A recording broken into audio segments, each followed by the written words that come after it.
ஹல்லேலூயா, ஹல்லேலூயா, ஹல்லேலூயா, ஹல்லேலூயா, ஹல்லேலூயா. ஆமென். நம் தேவனாகிய கர்த்தர் நம்மை அவர் வாழ வைத்து அழகு பார்த்து கொண்டிருக்கிறார். ஆமென். யாரெல்லாம் அதை விசுவாசிக்கிறீங்க? எல்லா கைகளை என்னை தேவன் வாழ வைத்து அழகு பார்த்து கொண்டிருக்கிறார். ஹல்லேலூயா, ஆமென். எல்லாரும் அப்படியே கண்களை மூடி தேவனை நோக்கி பார்த்து, ஆண்டவரே, இன்னைக்கு உங்ககிட்ட ஒரு காரியத்தை நான் சொல்லணும். எல்லாரும் ஜப நிலைமையில் இருக்கும் போதே அதை கேட்டுக்கங்க. போன வாட்டி வரும் பொழுது யாரெல்லாம் என்னோட செய்தியை கேட்டீங்கன்னு எனக்கு தெரியாது.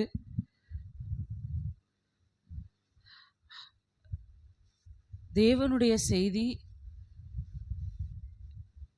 எதுவாக இருந்தாலும் ஆவியானவர் கொடுத்துட்டாங்க. ஒரு தெளிவான தீர்க்க தரிசனம் இருந்துச்சு. எல்லாமே ரொம்ப தெளிவாக நிற்கும்படியே தேவன் உதவி செஞ்சாங்க. ஆனால் இன்னைக்கு வரும் பொழுது ஒரு வார்த்தையை தவிர வேற எதுவுமே அவர் பேசவே இல்லை.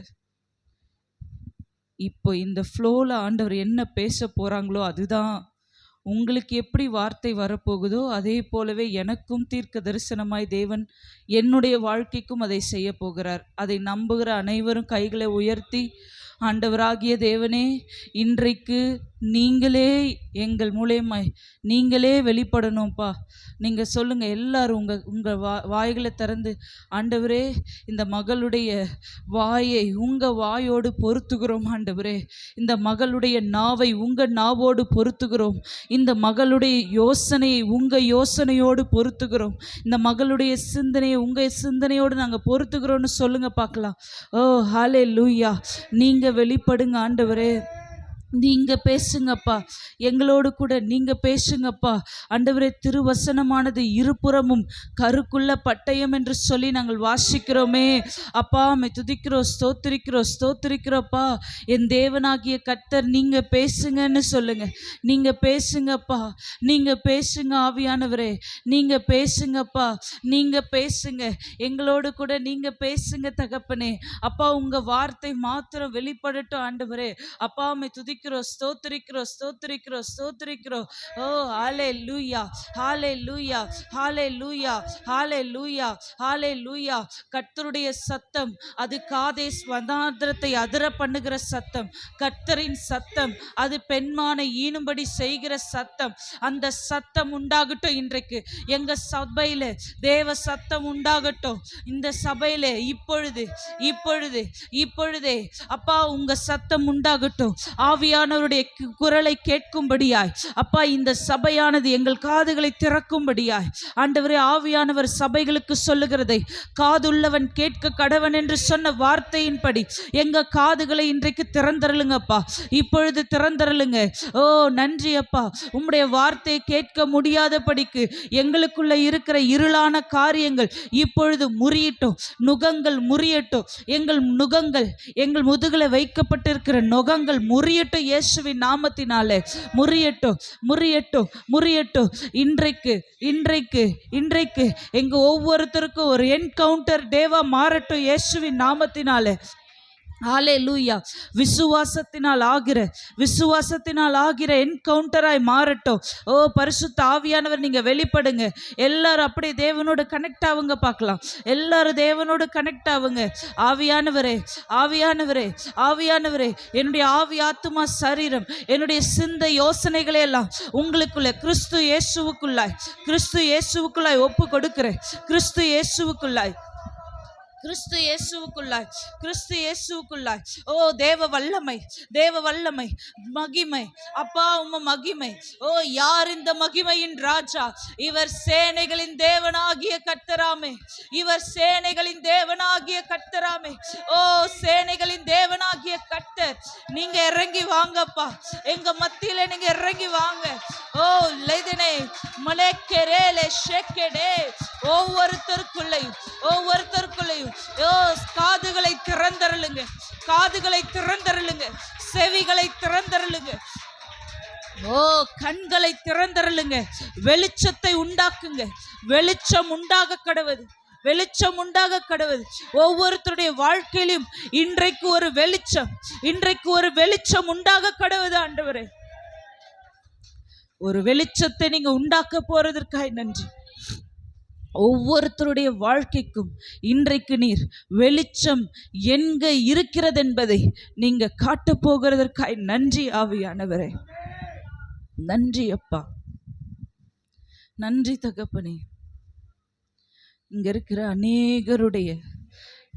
அநேகருடைய காரியங்களிலே சில காரியம் திறக்க முடியாம பூட்டு போட்டு அதுல திறக்கிறதுக்கான அறிகுறி கூட இல்லாம பூட்டே துருப்பிடிச்சு போன நிலைமையில கிடப்புல போட்ட மாதிரி இருக்கிற காரியத்தை இன்றைக்கு என் தேவனாகிய கர்த்தர் வெண்கல கதவுகளை உடைக்கிறவர், இரும்பு தாழ்பால்களை முறிக்கிற தேவனாகிய கர்த்தர் இன்றைக்கு நீர் அதை முடிக்க போகிறதற்காய், அதை முறிக்க போகிறதற்காய், இரும்பு தாழ்பால்களை முடிக்க போகிறதற்காய் ஓ நன்றி, நன்றி, நன்றி, நன்றி, நன்றி, நன்றி.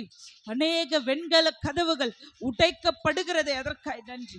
நன்றி அப்பா, நன்றி அப்பா. திறந்த வாசலை, திறந்த வாசலை, திறந்த வாசலை ஒவ்வொருத்தருடைய வாழ்க்கையிலும் என் தேவன் நீங்க செய்கிறதற்காய் நன்றி அப்பா. திறந்த வாசல், திறந்த வாசல், திறந்த வாசலை உண்டாக்கினதற்காய் நன்றி. என் தேவனாகிய கர்த்தர் நீங்களே ஆளுகை செய்யுங்கப்பா, வழி நடத்தும். இயேசு மூலம் ஆராதிக்கிறோம் நல்ல பிதாவே. எல்லாரும் என்னோட கூட சேர்ந்து பழைய பாடல் என்னோட கூட சேர்ந்து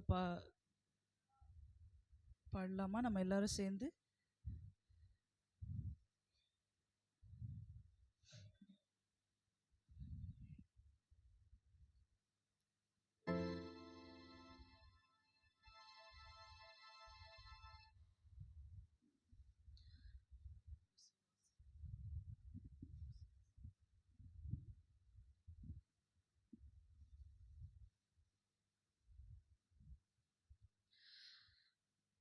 பிறர் வசை குறி துன்புறுத்தி இல்லாததை சொல்லும் போது நீ மகிழ்ந்து களிக்கூறு, விண் கைமாறு மிகுதியாகும்.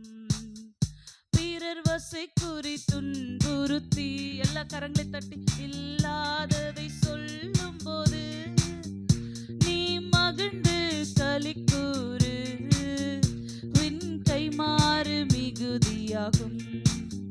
விசுவாசத்தினால் நீதிமான் பிழைப்பான், விசுவாசியே பதறாதே.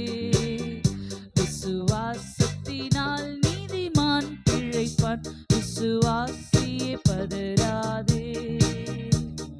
கலங்காதே, திகையாதே விசுவாசியே, கல்வாரி நாயகன் கைவிடாரே. கலங்காதே, திகையாதே விசுவாசியே, கல்வாரி நாயகன் கைவிடாரே. விசுவாசத்தினால் நீதிமான் பிழைப்பான், விசுவாசியே பதறாதே. விசுவாசத்தினால் நீதிமான் பிழைப்பான், விசுவாசியே பதற. தந்தை தாய் என்னை வெறுத்திட்டாலும், வந்த பாசங்கள் அறுத்திட்டாலும், நிந்தை தாங்கிட தேவன் நம்மை சொந்த கரங்களால் அணைத்துக் கொள்வார். தந்தை தாய் என்னை வெறுத்திட்டாலும், வந்த பாசங்கள் அறுத்திட்டாலும், நிந்தை தாங்கிட தேவன் நம்மை சொந்த கரங்களால் அணைத்துக் கொள்வார். விசுவாசத்தினால் நீதிமான் பிழைப்பான், விசுவாசியே பதறாதே. விசுவாசத்தினால் நீதிமான் பிழைப்பான், விசுவாசியே பதறாதே. கொடும் வறுமையில் உழன்றாலும், கடும் பசியினில் வாடினாலும், அன்று எலியாவை போஷித்தவர் இன்று உன் பசி ஆற்றிடாரோ. கொடும் வறுமையில் உழன்றாலும், கடும் பசியினில் வாடினாலும்,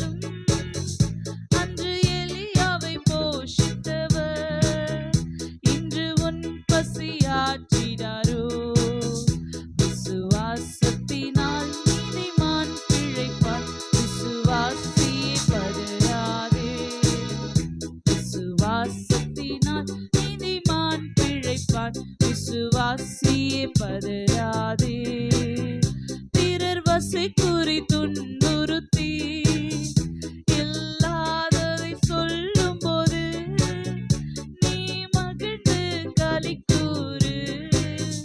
வின் கைமாறு மிகுதியாகும், பிறர் வசை கூறி துன்புறுத்தி இல்லாததை சொல்லும் போது நீ மகிழ்ந்து களி கூறு. உன் கைமாறு மிகுதியாகும். விசுவாசத்தினால் நீதிமான் பிழைப்பான். விசுவாசியே கலங்காதே, விசுவாசத்தினால் நீதிமான் பிழைப்பான். விசுவாசியே பதறாதே.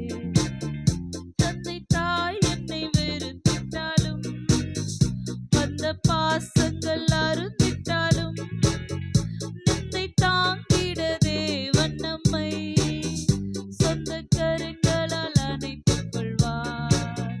தந்தை தாய் என்னை வெறுத்திட்டாலும், வந்த பாசங்கள் அருந்திட்டாலும், நிந்தை தாங்கிட தேவன் நம்மை சொந்த கரங்களால் அணைத்துக் கொள்வார். விசுவாசத்தினால் நீதிமான் பிழைப்பான். விசுவாசியே பதறாதே, விசுவாசத்தினால் நீதிமான் பிழைப்பான். விசுவாசியே பதறாதே. எல்லா கரங்களை தட்டி ஆண்டவரை நன்றி சொல்லுவோமா?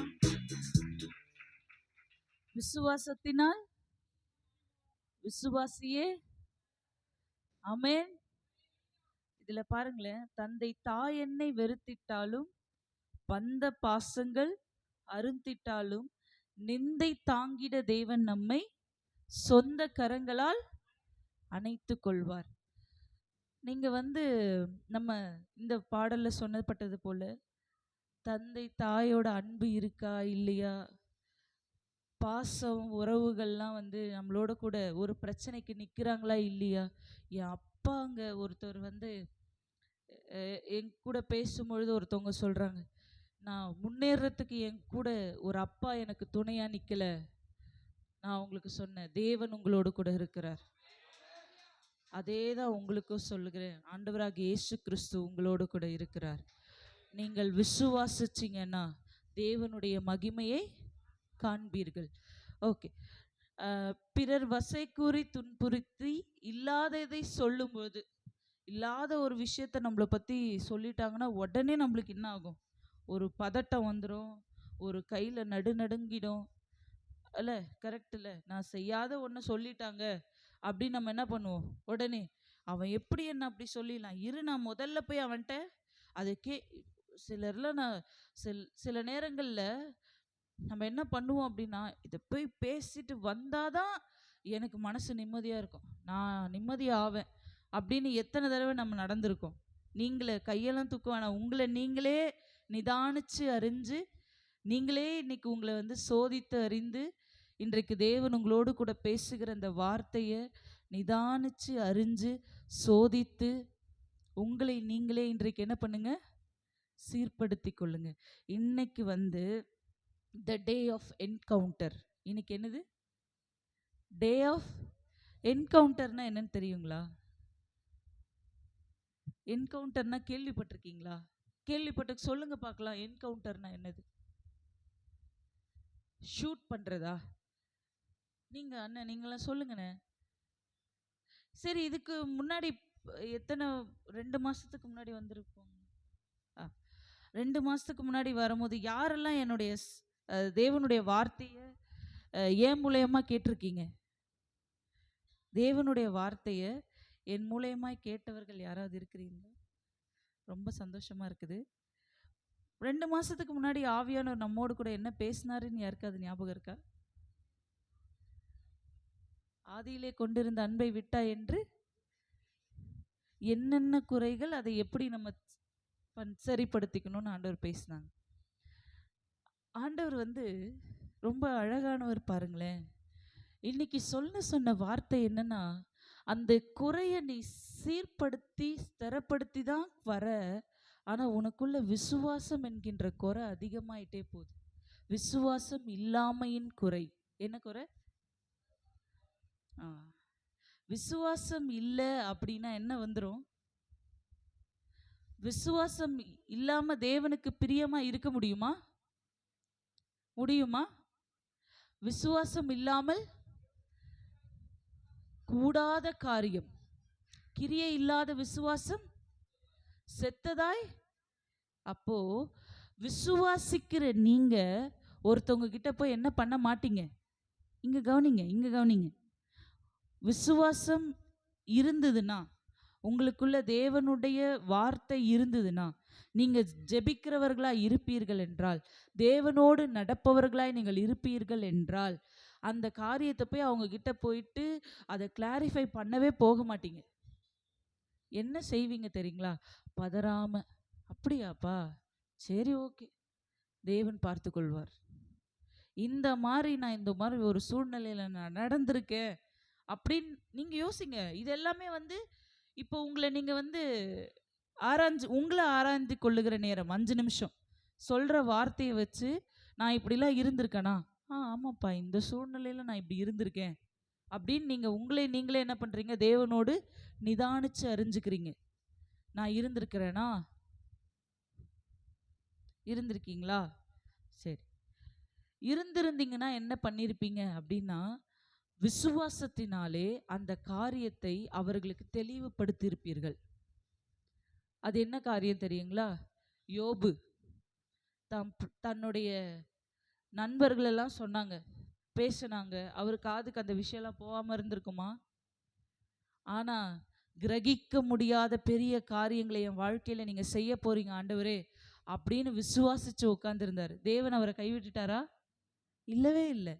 ஏன் தெரியுங்களா? அந்த சூழ்நிலைக்கு அவர் என்ன பண்ணல?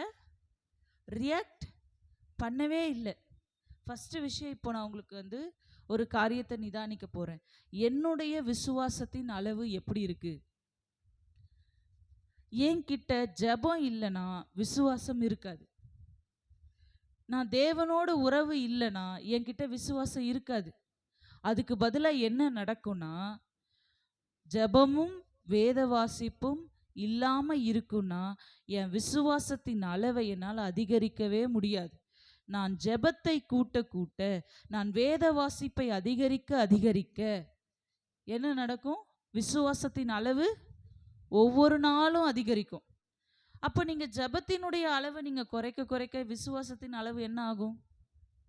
குறைஞ்சி, அண்ணா இங்கே பாருங்கண்ணா, கொஞ்சம் நீங்களாம் பேசுனாதான் நல்லா இருக்கும்ண்ணே, கொஞ்சம் பேசுங்க, அப்போதான் உங்களுக்கு புரியுதா இல்லையான்றது எனக்கு தெரிய வரும். சரிங்களா? விசுவாசத்தின் அளவை என்ன பண்ணணும்? கூட்டணும். அதுக்கு முக்கியமான காரணம் என்னது? 2 விஷயம் தான். என்னது? ஜெபம், வேத வாசிப்பு. நீங்கள் உங்களை நிதானிச்சுக்கோங்க. என் வாழ்க்கையில் போன மாதத்தோட ஜெபத்தின் வேத வாசிப்பின் அளவு இந்த மாதம் அதிகரிச்சிருக்கா அப்படின்னா, அப்போ விசுவாசத்தின் அளவு என்ன ஆயிருக்கும்? அதிகரிச்சிருக்கும். குறைஞ்சிருக்குன்னா அப்போ உங்களுடைய விசுவாசத்தின் அளவு குறைஞ்சிருக்குன்னு அர்த்தம். ஆமாவா இல்லையா? எத்தனை பேர் அதை ஒத்துக்கிறீங்க? ஆமென். அப்போ போன மாதம் உங்களோட நிதானத்தின் அளவும் இந்த மாதம் உங்கள் நிதானத்தின் அளவும் என்னவா இருக்கும்? கண்டிப்பா. போன மாதம் ஜெபத்தினுடைய அளவு இந்த மாதம் கூடி இருந்ததுன்னா ஜெபத்தினுடைய அளவுக்கு ஏற்ற மாதிரி நிதானத்தின் அளவும் என்ன பண்ணியிருக்கோம்? கூடியிருக்கும்.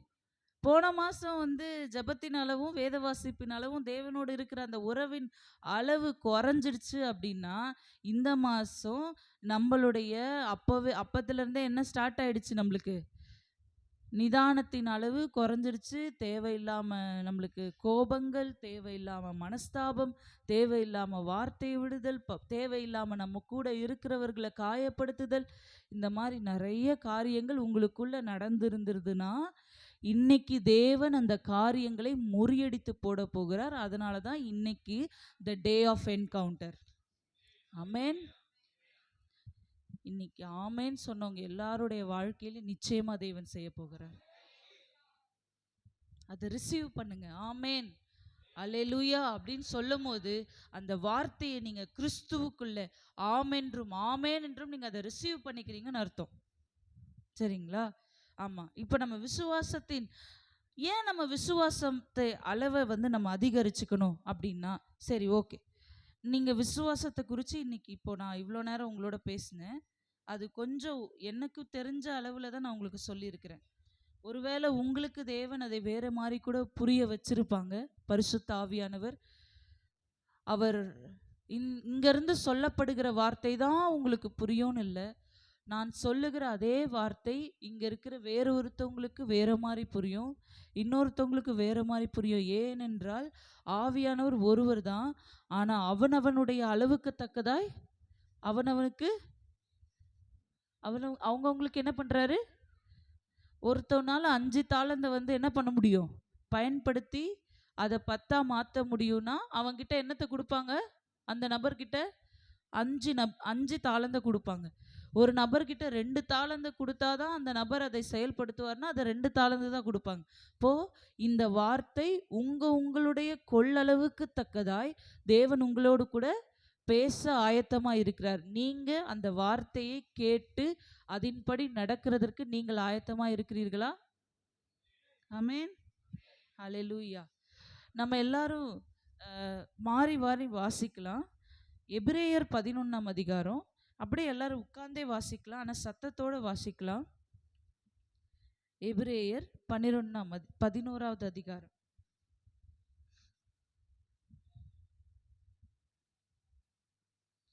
பக்கம் 307 வாசிக்கலாமா? விசுவாசமானது நம்பப்படுகிறவர்களின் உறுதியும் காணப்படாதவைகளின் நிச்சயமாயிருக்கிறது. விசுவாசத்தினாலே நாம் உலகங்கள் தேவனுடைய வார்த்தையினால் உண்டாக்கப்பட்டதென்று இவ்விதமாய் காணப்படுகிறவைகளை தோன்றப்படுகிறவைகளால் உண்டாக்கவில்லை என்றும் அறிந்திருக்கிறோம்.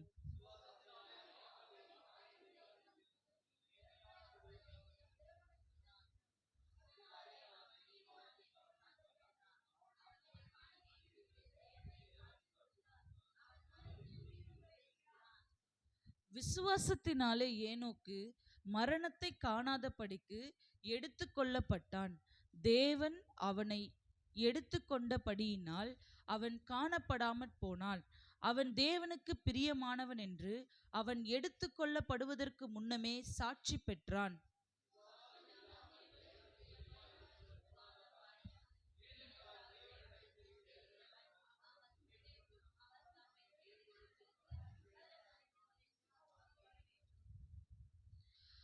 விசுவாசத்தினால் நோவா தற்காலத்திலே காணாதவைகளை குறித்து தேவ எச்சரிப்பு பெற்று பயபக்தி உள்ளவனாகி தன் குடும்பத்தை இரட்சிப்பதற்கு பேழையை உண்டு பண்ணினான். அதனாலே அவன் உலகம் ஆக்கினைக்குள்ளானதென்று தீர்த்து விசுவாசத்தினால் உண்டாகும் நீதிக்கு சுதந்திரவாளியானான்.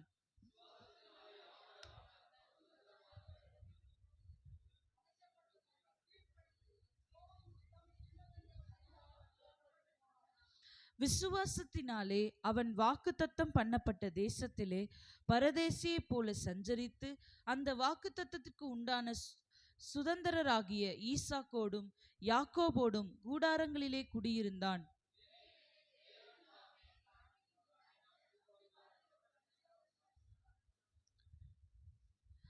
ஓகே, இப்போ 10 வசனம் போதும். அடுத்த 10 அப்படி 4 விதமாக நம்ம பிரித்து பார்க்கலாம். முதல்ல எடுத்த உடனே என்ன வார்த்தை இருக்கு? விசுவாசமானது நம்பப்படுகிறவர்களின் காணப்படாதவைகளின். ஒரு மனுஷன் ஒரு தேவனுடைய பிள்ளைக்கு விசுவாசம் ஏன் வேணும் அப்படின்றதுக்கு ஒரு காரியம். இன்னைக்கு நம்ம பார்க்க போகிற காரியம் விசுவாசம். ஒரு மனுஷனுக்கு, ஒரு தேவ பிள்ளைக்கு விசுவாசம் எதற்கு வேணும் அப்படின்னா, 6வது வசனத்தை வாசிக்கிறேன் கேளுங்க. விசுவாசம் இல்லாமல் தேவனுக்கு பிரியமாய் இருப்பது கூடாத காரியம். ஏனென்றால் தேவனிடத்தில் சேருகிறவன் அவர் உண்டென்றும் அவர் தம்மை தேடுகிறவர்களுக்கு பலன் அளிக்கிறவர் என்றும் விசுவாசிக்க வேண்டும். நீங்களே நல்லா நிதானிச்சு சொல்லுங்க. நீங்க சபைக்கு வரும் பொழுது அவர் இருக்கிறார், அவர் உயிருள்ள தேவன், உயிருள்ளவரை நான் ஆராதிக்கிறேன் அப்படின்னு நான் அவரை நம்பி நான் வந்தேன்னு சொன்னவங்கள கை தூக்குங்க பார்க்கலாம். முதல் விஷயம், நான் நம்பி இந்த சபைக்கு வந்தேன், தேவன் அந்த பலனை எனக்கு தந்தாங்கன்னு சொல்றவங்க எல்லாம் ஒரு அல்லேலூயா சொல்லுங்க. அப்ப இந்த ரெண்டு விஷயமும் உங்களுக்கு ஆரம்ப காலத்துல டக்கு டக்கு டக்கு டக்குன்னு நடக்கும். கரெக்டுங்களா? கவனிச்சிருக்கீங்களா? அதாவது ரட்சிக்கப்பட்டது உடனே ஆரம்ப நாட்கள்ல உங்களுக்கு ரெண்டு காரியமும் என்னவா நடக்கும்? கடகடன்னு. ஏன்னா நீங்கள் அவர் உண்டு என்பதை ஆணித்தரமாய் நீங்க விசுவாசிச்சீங்க. எப்படி விசுவாசிச்சீங்க? அதை தாண்டி வேற வழியே கிடையாது, செகண்டரி ஆப்ஷனே இல்லை அப்படின்ற ஒரு நிலையில இருந்தீங்க. ஆனா நாளடைவில் அது எப்படி ஆயிடுச்சு? ஆண்டவர் செய்வாரு, நம்மளும் முயற்சி எடுக்கணுமா இல்லையா? இந்த வார்த்தை எத்தனை பேர் பயன்படுத்தி இருக்கிறீங்க? இன்னைக்கு ஆண்டவர்கிட்ட மன்னிப்பு கேளுங்க. ஏனென்று சொன்னா நம்ம வாசிச்ச இன்றைக்கு ஒவ்வொருத்தரும் இன்னைக்கு 10 வசனம் வாசிச்சோம். முதல்ல நம்ம யாரை பார்த்தோம் அப்படின்னு பார்த்தீங்களா? முதல்ல ஒரு நபர் வரார். விசுவாசத்தினால் ஆபேல் காயினுடைய பலியிலும் மேன்மையான பலியை தேவனுக்கு செலுத்தினான். அதனாலே அவன் நீதிமான் என்று சாட்சி பெற்றான். அவனுடைய காணிக்கைகளை குறித்து தேவனே சாட்சி கொடுத்தார். அவர் மரித்தும் இன்னும் பேசுகிறான். ஆபேலை குறித்து அவன் என்னைக்கு மரிச்சானோ அன்னையிலிருந்து இன்னைக்கு வரைக்கும் என்ன பண்றோம்? நம்ம அவரை குறித்து ஆபிரகாம் மரித்தும் இன்னும் பேசுகிறார். அவர் மரித்தும் பேசுகிறார்னா என்ன அர்த்தம் தெரியுங்களா? அவர் மரித்தும் இன்னும் அவருடைய வாழ்க்கை குறித்து நாம் எல்லாரும் பேசிக்கொண்டிருக்கிறோம். இதுதான் அவர் மரித்தாலும் அவர் வாழ்க்கையை இன்னும் நமக்கு சொல்லிக்கொண்டே இருக்கிறார் என்ற அர்த்தம். இந்த மாதிரி ஒவ்வொரு தேவ ஊழியர்களை சொல்லுவாங்க. நம்ம ஆவடியில் ஏசி தாமஸ் ராஜ் ஐயா அவங்க ரொம்ப வருஷத்துக்கு முன்னாடி இந்த காரியத்தை மெசேஜாக எடுத்து இதை ரெக்கார்ட் பண்ணி வச்சுக்கப்பா, நான் மரித்தும் பேசப்படுகிறவனா இருப்பேன் என்று சொல்லி அவங்க ரெக்கார்ட் பண்ணி வச்சிருக்கிறாங்க. அவங்கள பற்றி இன்னும் அவங்களோட விசுவாச வாழ்க்கையை நம்ம என்ன பண்ணுறோம்? பேசிக்கிட்டு தான். மதர் தெரேசாவுடைய விசுவாச வாழ்க்கை குறித்து நம்ம எல்லாம் என்ன பண்ணுறோம்? பேசிக்கிட்டு தான் இருக்கிறோம். அநேக ஊழியக்காரர் எம்எல் ஜெபசிங் ஐயாவை பற்றி நம்ம என்ன பண்ணுறோம்? இன்னும் அவங்கெல்லாம் மறிச்சிட்டாங்க இல்லையா? ஆனால் என்ன பண்ணுறோம்? அவங்களோட வாழ்க்கை குறித்து இன்னும் பேசி கொண்டு இருக்கிறோம். கரெக்டுங்களா? கரெக்டு தானே? அப்போ மரித்தும் அவங்க பேசுறாங்கன்னா என்ன அர்த்தம்? அவங்க வாழ்க்கையுடைய காரியங்களை நாம் பேச அப்போ அவங்க நம்மளுக்கு கொடுத்த அந்த காரியத்தை நம்ம நம்மளோட வாழ்க்கையில் அதை இன்பில்ட் பண்ணி நம்மளுடைய வாழ்க்கையில் அதை நம்மளுடைய கையில் எடுத்து அதை நம்ம பிரயாசப்படுத்தும் பொழுது, அதை நம்ம அதை செயல்பாடுகளை கொண்டு வரும் பொழுது நாமளும் மரித்தாலும் நாமளும் பேசுவோம். ஆமேன். நான் மரித்தும் பேசணும்னு விசுவாசிக்கிறவங்களாம் யாரு? என்னை குறித்து வேண்டாம், நான் மரித்தும் பேசணும். யாரெல்லாம் அதை விசுவாசிக்கிறீங்க? ஆமேன். ஹல்லேலூயா. இன்னைக்கு நான் நான் 2-3 ஊழியக்காரர்களை குறித்து தான் உங்ககிட்ட சொன்னேன். மரித்தும் பேசப்படுகிற அநேக தேவ மனிதர்கள் இருக்கிறாங்க, அநேக தேவ ஊழியக்காரர்கள் இருக்கிறாங்க. இன்னும் இன்னும் இன்னும் அதிகமான நேற்று நான் தெபோரால குறித்து ரொம்ப அதிகமாக தியானிச்சுக்கிட்டு இருந்தேன். விசுவாசம் அப்படின்றத விட விசுவாசத்தினால் உண்டான வீரம் அவளுக்கு இருந்துச்சான், தைரியம் இருந்துச்சான். அவங்களோட கேரக்டரிஸ்டிக்ஸை அனலைஸ் பண்ணி ஒரு புக்கு ஒன்று கொடுத்துருக்காங்க. அதை நான் தியானிக்கும் பொழுது அந்த பேரை வச்சிருக்கிற ஒவ்வொருத்தரும் அதே மாதிரி எழும்புனாங்கன்னா நம்ம இந்திய தேசம் தேவனுக்கு சொந்தமாகவே மாறிடுங்க. இந்த இந்திய தேசம் மாத்திரம் கிடையாது, இந்த உலகம் முழுவதும் ஒரு மிகப்பெரிய எழுப்புதலே உண்டாகும். ஆமேன். இந்த மாதிரி ஒரு பக்தி வைராக்கியம் எனக்குள்ள உண்டாகணும். பக்தி வைராக்கியம் உண்டாகணும்னா நம்ம என்ன பண்ணணும்? தேவனை சரி, நீங்க தேவனை தேடணும்னு சொல்றீங்க, நான் உண்மையா இருக்கணும்னு சொல்றீங்க. ஆனா என்னால தேவனை தேடவே முடியல. அவர் சமூகத்துல என்னால என்ன பண்ண முடியல? போய் உக்காந்து ஜெபம் பண்ணவே முடியல அப்படின்னு யாராவது இருக்கிறீங்களா? இப்போ கண்ணை மூடி நம்ம எல்லாரும் ஜெபிக்க போகிறோம். எல்லாரும் கண்ணை மூடுங்க பார்க்கலாம். எல்லாரும் கண்ணை மூடிட்டு இருக்க அந்த நேரத்தில் நான் இந்த காரியத்தில் நான் ரொம்ப குறைவாக இருக்கேன், என்னால் ஜெபிக்க முடியல, நானும் முயற்சி பண்ணுறேன், வேத வாசிக்க முயற்சி பண்ணுறேன், நான் தேவனோடு நேரத்தை நான் செலவழிக்க முயற்சி பண்ணுறேன், ஆனால் என்னால் செய்ய முடியல அப்படின்றவங்கள கை தூக்குங்க பார்க்கலாம். இப்போ நான் உங்களுக்காக ஜெபிக்க போகிறேன். என் விசுவாசத்தின் அளவை பெருகிறதுக்கு, நான் தேவனோடு இருக்கிற உறவை நான் அதிகப்படுத்தணும்னு நினைக்கிறேன், என்னால் அதை செய்ய முடியலன்றவங்க கையை தூக்குங்க. ஹல்லேலூயா, ஹல்லேலூயா, ஹல்லேலூயா, ஹல்லேலூயா. ஆண்டவரே அப்பா உம்மை துதிக்கிறோம், ஸ்தோத்திரிக்கிறோம். நீங்கள் எல்லாரும் கையை தூக்குன எல்லாரும் உங்கள் கண்களுக்கு முன்பாக ஆண்டவராகிய இயேசு கிறிஸ்துவனுடைய கல்வாரி காட்சியை உங்கள் கண்ணுக்கு முன்னாடி கொண்டு வந்து, ஆண்டவரே இவ்வளவு நாள் என் ஜெப குறைவு, என் வேத வாசிப்பு குறைவை ஆண்டவரே நீங்கள் மன்னிச்சிருங்கப்பா, நீங்கள் மன்னிச்சிருங்கன்னு சொல்லுங்க. அந்த சிலுவையில் பார்த்து சொல்லுங்க, ஆண்டவரே என்னை மன்னிச்சிருங்கப்பா. ஆண்டவரே என்னோடு இன்றைக்கு இந்த காரியத்தில் இப்போ எனக்கு ஒரு என்கவுண்டர் உண்டாகட்டும், இந்த காரியத்தில் இப்போ எனக்கு ஒரு என்கவுண்டர் உண்டாகட்டும். இனி நான் என் வாழ்நாள் வரைக்கும், என் மரணம் வரைக்கும், ஆண்டவராகிய இயேசு கிறிஸ்துவினுடைய 2ஆம் மரணம் வரைக்கும் ஆண்டவரே உம்மை தேடுகிற காரியம் எனக்குள்ளாக அதிகப்பட்டு கொண்டே இருக்கணும்ப்பா. எனக்குள்ளாக அதிகரிக்கணுமே தவிர குறையக்கூடாது. என்னுடைய குறைவுகளை நிறைவாய் மாற்றுங்க. ஓ எல்லாரும் கேளுங்க, ஆண்டவரை கேளுங்க, வாய்களை திறந்து. ஆண்டவராகிய இயேசு கிறிஸ்துவின் ரத்தம் இப்பொழுது என் மேல ஊற்றப்படட்டும், ஆண்டவராகிய இயேசு கிறிஸ்துவின் ரத்தம் ஊற்றப்படட்டும். நிறைவானது வரும்பொழுது குறைவானது ஒழிந்து போன்னு நீங்க சொன்னீங்களே ஆண்டவரே. அப்பா பரிசுத்த ஆவியானவர், நீங்க நிறைவான ஆவியானவர் இப்பொழுது எங்க மேல இறங்கும் பொழுது எங்களுக்குள்ள இருக்கிற வேத வாசிப்பின் குறைவு, ஜெபத்தின் அளவின் குறைவு, உம்மோடு கூட இருக்கிற ஆண்டவரே அப்பா உம்மோடு கூட இருக்கிற ஐக்கியத்தின் குறைவு இப்பொழுது நிறைவாய் மாறட்டும். இப்பொழுது ஒரு ஐக்கியம் உண்டாகட்டும், ஒரு பாண்டிங் உண்டாகட்டும் இயேசுவின் நாமத்தில். எனக்கும் உமக்கும் இடையில இருக்கிற காரியத்தை ஓ ஆண்டவரே இன்றைக்கு சொல்லுங்க, வாயை திறந்து அறிக்கையிடுங்க. ஆண்டவரே எனக்கும் உமக்கும் இடையில இருக்கிற காரியத்தை இன்றைக்கு நான் முறியடிக்கிறேன். அந்த காரியத்தை நான் செய்ய வேண்டான்னு தான் நினைக்கிறேன். இதை செய்கிறதுனால தான் என்னால் தேட முடியல. இந்த காரியத்தில் நான் உழன்று போயிருக்கிறதுனால தான் என்னால் வேதம் வாசிக்க முடியல. இந்த காரியத்தில் நான் அடிமையாக இருக்கிறதுனால தான் என்னால் ஜெபிக்க முடியல. சில காரியங்களில் நான் அடிமைத்தனத்தில் உழன்று போய் இருக்கிறேன் என்பது எனக்கு தெரியாம இருக்கு ஆண்டவரே. இந்த காரியத்திலிருந்து என்னை விடுதலையாக்குங்க. கேளுங்க, உங்களை நீங்களே விடுதலையாக்கி கொள்ளுங்க. பரிசுத்த ஆவியானவரே இப்பொழுது ஒவ்வொருத்தரையும் நீங்க இறங்கி வாங்கப்பா. நீ ஆண்டவரே அப்பா யாரெல்லாம் இப்ப கையை தூக்கிட்டு ஆண்டவரே எனக்கு இந்த காரியத்தில் ஒரு விடுதலை உண்டாகணுமே என்ற ஏக்கத்தோடு நிற்கிறாங்களோ, ஒவ்வொருத்தருடைய வாழ்க்கையிலும் இன்றைக்கு இந்த வேத வாசிப்பு குறைவு, ஆண்டவரே ஜெபத்தின் குறைவு, அப்பா உம்மோடு கூட இருக்கிற ஐக்கியத்தில் இருக்கிற குறைவு இயேசுவின் நாமத்தினாலே முறியடிக்கிறேன். இன்றைக்கு இந்த இரும்பு தாழ்பால் உடைக்கப்படட்டும். இந்த வன்கல கதவு திறக்கப்படட்டும் இயேசுவின் நாமத்தினாலே.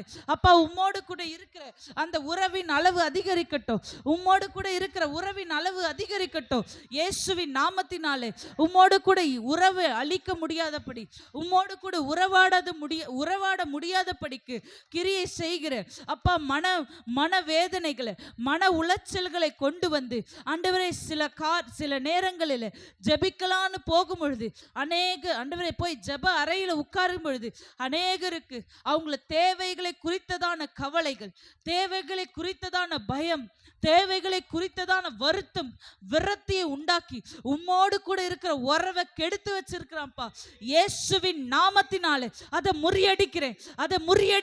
அந்த வெண்கல கதவுகளை உடைக்கிறேன். அந்த அந்த வெண்கல கதவை உடைக்கிறேன். உம்மோடு கூட உறவை செய்ய முடியாதபடி, உம்மோடு கூட உறவுல நடக்க முடியாதபடி ஒவ்வொருத்தரையும் மனிதன் ஒவ்வொருத்தரும் தேவனோடு கனெக்ட் ஆகி இருக்கணும் ஆண்டவரே. அந்த கனெக்ட், அந்த உறவை கெடுக்கிற பொல்லாத காரியத்தை இயேசுவின் நாமத்துல இப்பொழுது இப்பொழுது இப்பொழுது உடைக்கிற இயேசுவின் நாமத்தினாலே இப்பொழுது உடைக்கிறதற்காய் நன்றி. ஓ நன்றி அப்பா, நன்றி அப்பா, நன்றி அப்பா. இரும்பு தாழ்பாலை நீங்க உடைத்ததற்காய் நன்றி, உடைக்கிறதற்காய் நன்றி. உடைக்கிறீங்களேப்பா ஏனோக்கை போல அப்பா உம்மோடு ஆண்டவரே உறவாடுகிறவர்களாய், உம்மோடு கூட உறவாடுகிறவர்களாய், உறவாடி உறவாடி உறவாடி உறவாடி விசுவாசத்தின் அளவை அதிகரிக்கிறவர்களாய், விசுவாசத்தினாலே எல்லா ஆசீர்வாதத்தையும் பெற்றுக்கொள்ளுகிறவர்களாய் எங்களை மாற்றுங்கப்பா. உறவாட உறவாட உறவாட உறவாடி உறவாடி நீதிமான் என்று சாட்சி பெறுகிறவர்களா எங்களை மாற்றுங்கப்பா. ஹல்லேலூயா, ஹல்லேலூயா, ஹல்லேலூயா, ஹல்லேலூயா, ஹல்லேலூயா, ஹல்லேலூயா, ஹல்லேலூயா. கிரியை இல்லாத விசுவாசம் செத்ததா இருக்கிறதே. வேத வாசிப்பு, ஜெபம், தேவனோடு கூட இருக்கிற உறவு என்கின்ற இந்த 3 கிரியைகளும் என்னிடத்தில் இல்லை என்று சொன்னா நான் எப்படிப்பா உங்களை அனுதினமும் விசுவாசிக்க முடியும் அப்படின்னு சொல்லி மனதுல ஒரு விதமான வருத்தம் இருந்தாலும், கவலை இருந்தாலும் அந்த காரியத்தை கண்டுக்காம ஓட வைக்கிறேன். அந்த காரியத்தை குறித்து அதிகமா யோசிக்கவே சிந்திக்கவே வைக்காம ஆண்டவரே ஒரு விதமான மந்தமான காரியத்தை வைத்திருக்கிற பொல்லாத ஆவியை இயேசுவின் நாமத்துல இப்போ முறியடிக்கிறேன். இந்த பொல்லாத ஆவி இயேசுவின் நாமத்துல முறியடிக்கிறேன். முறியடிக்கப்படுவதாக. முறியடிச்சதற்காக நன்றி அப்பா, நன்றி தகப்பனே, நன்றி நன்றி நன்றி. 7வது வசனத்தை பாருங்க. விசுவாசத்தினாலே நோவா தற்காலத்திலே காணாதவைகளை குறித்து தேவ எச்சரிப்பு பெற்று பயபக்தி உள்ளவனாகி தன் குடும்பத்தை ரட்சிப்பதற்கு பேழையை உண்டு பண்ணினான். அதனாலே அவன் உலகம் ஆக்கினைக்குள்ளானதென்று தீர்த்து விசுவாசத்தில் உண்டாகும் நீதிக்கு சுதந்திரவாளியானான். நீங்க நல்லா வாசிச்சிங்கன்னா ஆரம்பிக்கும் போது ஒவ்வொரு வசனமும் இந்த அதிகாரத்துல விசுவாசம் ஆரம்பிக்கும், முடியும் போது நீதிக்கு, நீதிமான் என்று, நீதி உடையவர்களாய், அப்புறம் என்ன வாக்கியம் இருக்குன்னு பாருங்களேன். அப்படிதான் முடியும். விசுவாசத்தினாலே இந்த வசனம் ஆரம்பிக்கும் பாருங்க. விசுவாசத்தினாலே அப்படின்னு ஆரம்பிக்குதா, முடியும் போது பாருங்க நீதிக்கு சுதந்திரவாளியானான். அப்போ விசுவாசம் நம்ம ஒரு தேவ மனுஷனுக்குள்ள அதிகரிக்கும் பொழுது அவன் எப்படிப்பட்டவனாய் மாறுகிறான்? நீதிமானாய் மாறுகிறான். ஆமென். அதனாலதான் நம்ம பாடும் பொழுது பாடணும், விசுவாசத்தினால் நீதிமான் பிழைப்பான். விசுவாசியே. அப்போ பதட்டத்தோடு இருக்கிற விசுவாசிகளை நம்ம யாரு? நீதிமானன்னு சொல்லிக்க முடியாது, துன்மார்க்கன்னு சொல்லிக்க முடியாது, அனலாவும் இருக்க முடியாது, குளிராவும் இருக்க முடியாது. அனலும் இல்லாமல் குளிரும் இல்லாமல் இருப்போனா தேவன் என்ன பண்ணுவாங்க? இந்த இந்த இந்த விஷயம் நமக்கு வேணுமா?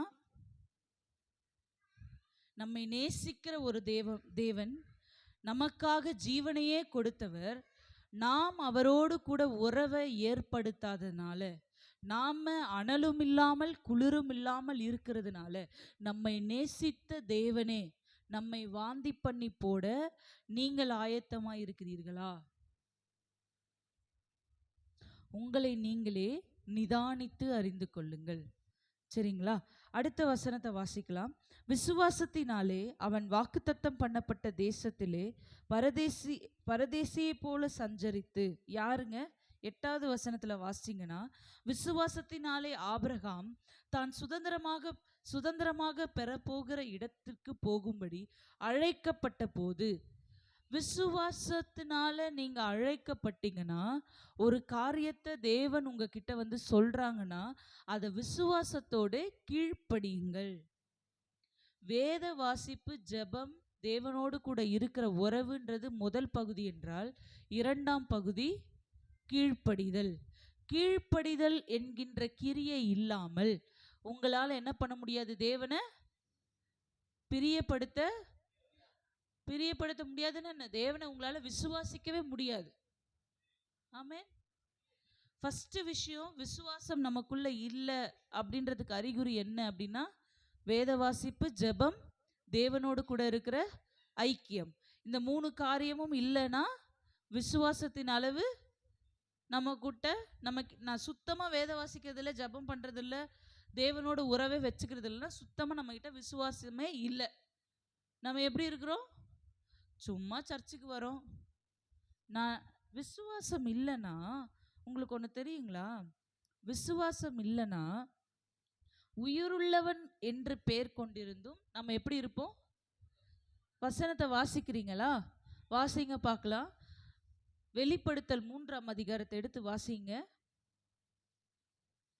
வெளிப்படுத்தல் 3ஆம் அதிகாரத்தில் இந்த வார்த்தை எழுதப்பட்டிருக்கு போது பாருங்க. உன் கிரியைகளை அறிந்திருக்கிறேன், நீ உயிருள்ளவன் என்று பெயர் கொண்டிருந்தும் செத்தவனை போல் இருக்கிறாய். செத்தவனாய் இருக்கிறாய். இருக்கா? அம்மா, யாராவது ஒருத்தவங்க வாசிக்கிறீங்களா அந்த வசனத்தை?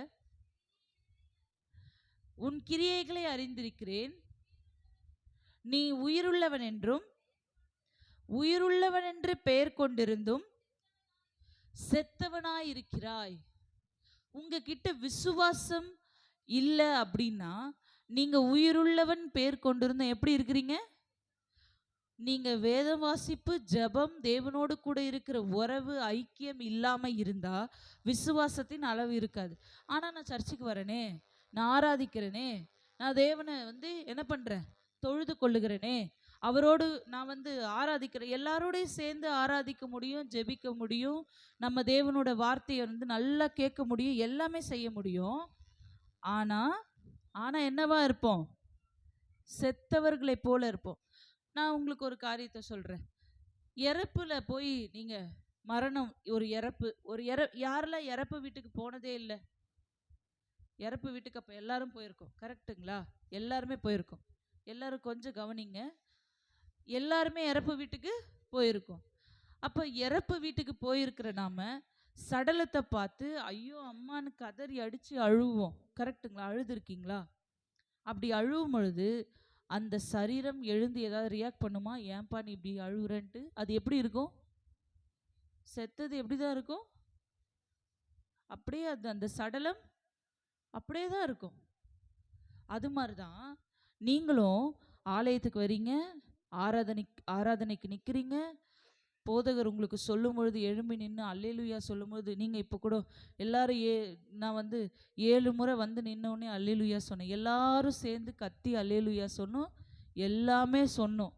ஆனால் இந்த கூட்டத்தில் செத்தவர்களாக இருக்கிறவர்களும் உண்டு. ஏன்னா நம்மக்கிட்ட ஜபம், வேத வாசிப்பு, தேவனோடு கூட இருக்கிற உறவு, ஐக்கியம் இல்லைன்னா நாம் எப்படிப்பட்டவர்களாக இருக்கிறோம்? செத்தவர்களை போல தான் இருக்கிறோம். அப்போ நம்ம செத்தவர்களாக இல்லாமல் நாம் உயிருள்ளவர்களாய் மாறணும்னா என்ன பண்ணணும் அப்படின்னா, நான் தேவனோடு கூட நான் வந்து உறவில் இருக்கணும்.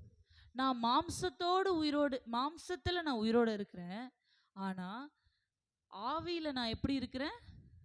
செத்தவனை போல இருக்கிறேன். ஒவ்வொரு கிறிஸ்தவனுக்கும் 2 வாழ்க்கை இருக்குது. 2 வாழ்க்கையும் ஒரே இடத்துல சேர்க்கணும்னா தேவனோடு கூட உறவு வச்சுருந்தா தான் சேர்க்க முடியும். ஒன்று மாம்சம், ஒன்று ஆவிக்குரிய உறவு. இந்த 2 உறவையும் நீங்கள் தெளிவாக கரெக்டாக டீல் பண்ணணும்னா நீங்கள் யாரோட கனெக்ட் ஆனால் மட்டும்தான் டீல் ஆக முடியும். ஆண்டவர், நீங்கள் நல்லா யோசிச்சு பாருங்களேன். ஒரு மனுஷன், ஒரு தனி நபர் ஒரு குடும்பத்தின் தலைவன், ஒரு குடும்பத்தினுடைய தலைவி, அந்த குடும்பத்தில் இருக்க பிள்ளைகள் தேவனோடு ஒரு உறவை வச்சிருந்தாங்கன்னா, அந்த குடும்பத்தில் சண்டை எழுந்துக்கும் போதே, அந்த பிரச்சனை வர முன்னமே, பிரச்சனை வர மாதிரி இருக்கு, ஸ்டாப் பண்ணிடுங்க அப்படின்னு சொல்லி போயிடுவாங்க. கவனிச்சிருக்கீங்களா? அந்த குடும்பம் வெளியில மட்டும் இல்லை, வீட்டுக்குள்ள கூட சண்டை போட்டுக்க மாட்டாங்க. சண்டை இருக்கும், அவர்களும் மனுஷங்க தான். கோபங்கள் இருக்கும், வருத்தம் இருக்கும், வேதனை இருக்கும். ஆனால் அதை அவங்க என்ன பண்ணுவாங்கன்னா, தேவனுடைய சமூகத்தில் போய் அவரோடு உறவாடி உறவாடி உறவாடி அந்த குறையெல்லாம் எப்படி மாற்றிப்பாங்க? நிறைவாக மாற்றிப்பாங்க. அந்த குறையெல்லாம், அவங்க வருத்தப்படுகிற அந்த வருத்தத்தை ஆண்டவர்கிட்ட எடுத்து போய் கொட்டும் பொழுது, ஆண்டவர் அப்படியே அவங்களுடைய அந்த அறையில் இறங்கி வந்து அவங்கள ஆறுதல் படுத்திடுவாங்களா? அப்புறம் என்ன குறைவு இருக்க போகுது அவங்களுக்கு? அப்புறம் என்ன குறைவு இருக்க போகுது? நாமளும் அப்படி இருக்கணுங்க. அதை தான் தேவன் எதிர்பார்க்குறாங்க. முதல் காரியம், விசுவாசம் எனக்குள்ள இருக்கா இல்லையான்னு நான் தெரிஞ்சுக்கிறதுக்கு எனக்கிட்ட முதல்ல வேத வாசிப்பு, ஜெபம், ஐக்கியம் இருக்கா? அடுத்து 2வது காரியம், எனக்குள்ள கிறிஸ்துவுக்கு நான் கீழ்ப்படுகிறவனாய் இருக்கிறேனா? விசுவாசம் என்கிட்ட, தேவனுக்குள்ள நான் விசுவாசிக்கிற காரியம் எனக்கு இருக்கா இல்லையா நான் தெரிஞ்சுக்கிறதுக்கு முதல் காரியம் ஜெபம், ஐக்கியம், வேத வாசிப்பு. 2வது காரியம் கீழ்ப்படிதல். கீழ்ப்படிஞ்சதுனால தான் அன்னைக்கு ஆபிரகாம், அன்னைக்கு இருந்த ஆபிரகாம் இன்றைக்கு ஆபிரகாம்னு சொல்லப்படாம விசுவாசிகளின் தந்தை என்று பேசப்படுகிறார். அவர் மரித்தும் தந்தையாக பேசப்படுகிறார். ஆமென், ஆமென். 8வது வசனத்தை திரும்ப வாசிக்கிறேன். விசுவாசத்தினால் ஆபிரகாம் தான் சுதந்திரமாக பெறப்போகிற இடத்திற்கு போகும்படி அழைக்கப்பட்ட போது கீழ்ப்படிந்து தான் போகும் இடம் இன்னதென்று அறியாமல் புறப்பட்டு போனான். நீங்க தேவனோடு கூட இருக்கிற உறவு, அந்த காரியத்துல நீங்க சரியாயிட்டீங்கன்னா, அது என்னவா இருந்தாலும் சரி, தேவன் ஒரு விஷயத்த சொல்லிட்டாருன்னா சொல்லிட்டது தான். அதை மட்டும்தான் பிடிச்சிட்டு நிற்பீங்க. ஆல்டர்னேட்டுக்கே நம்ம போக மாட்டோம். உண்மையாக சொல்கிறேன், நிச்சயமாக சொல்கிறேன், தேவ சமூகத்தில் நின்று சொல்கிறேன். இப்போ வரைக்கும் ஒரு காரியத்தை நான் ரொம்ப ஸ்ட்ராங்காக பிலீவ் பண்ணுறேன்.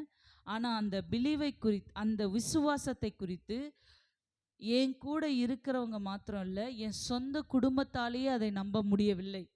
ஆனால் நான் சொல்லுகிறேன், அது தேவனே நடத்தினது என்று. நான் எங்கே கேட்டாலும் அதை சொல்லுவேன். தேவன் நடத்தினார்னா, தேவன் அதை செஞ்சாருன்னா, அநேகர் என்கிட்ட வந்து கேள்வி கேட்டாங்க, தேவன் அந்த காரியத்தை செய்தாருன்னா எப்படி இப்படி ஆகும்?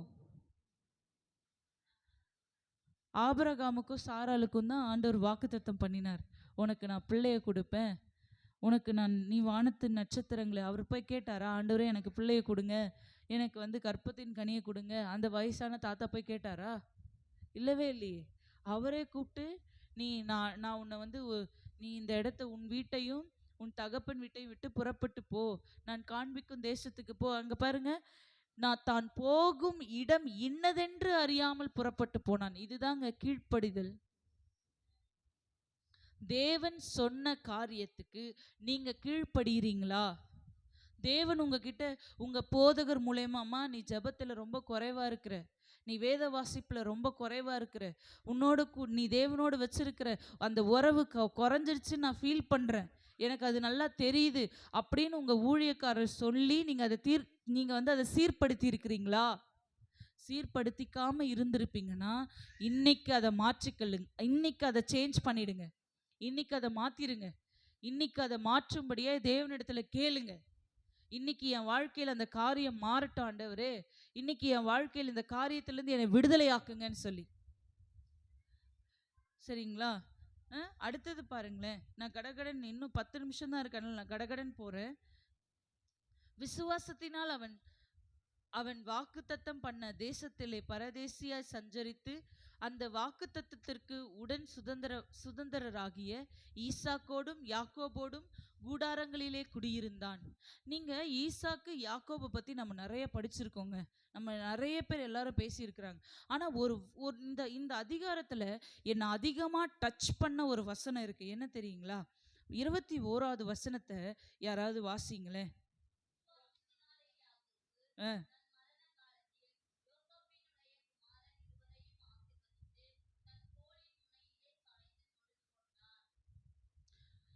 நல்லா யோசிச்சு பாருங்களேன். ஒரு அப்பாவுக்கு மகன் இறந்துட்டான்னு என்ன பண்ணப்பட்டாயிடுச்சு, செய்தி சொல்லியாச்சு. இப்போ டாக்டர்ஸ் வந்து உங்ககிட்ட இப்போ இருக்கிற காலகட்டத்துக்கு ஏற்ற மாதிரி பேசுவோம். டாக்டர்ஸ் வந்து சொல்கிறாங்க, உங்கள் பிள்ளை என்ன பண்ணிடுச்சு, இறந்துருச்சு அப்படின்னு சொல்கிறாங்க. ஆனால் ஒரு 20-25 வருஷம், ஒரு 30 வருஷம், 35 வருஷத்துக்கு அப்புறம் அந்த பிள்ளை வந்து, அப்பா நான் இன்னும் உயிரோடு தான் இருக்கேன், அப்பா உங்கள் பொண்ணு நான் இன்னும் இருக்க தான் செய்கிறேன் அப்படின்னா உங்களுக்கு எப்படி இருக்கும்? அந்த மரண செய்தியை யாக்கோபு நம்பியிருப்பான்னு நீங்கள் நினைக்கிறீங்களா? நான் விசுவாசிக்கிறேன். நான் இப்படி தான் பார்க்குறேன் இந்த காரியத்தை.